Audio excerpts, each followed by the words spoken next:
When we looked at the shade palette, you might have noticed the booster tones. This is a neat little addition to the lineup that would help to expand your palette immensely. Let's start with clear. It will be your go-to for many things. Use on its own for a shine boost, just mix 1-to-1 with your chosen activator. You can mix it to any target shade to dilute the shades.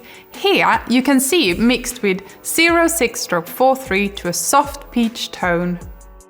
You could also pasteurize your booster tones to create delicate blues or rose violets.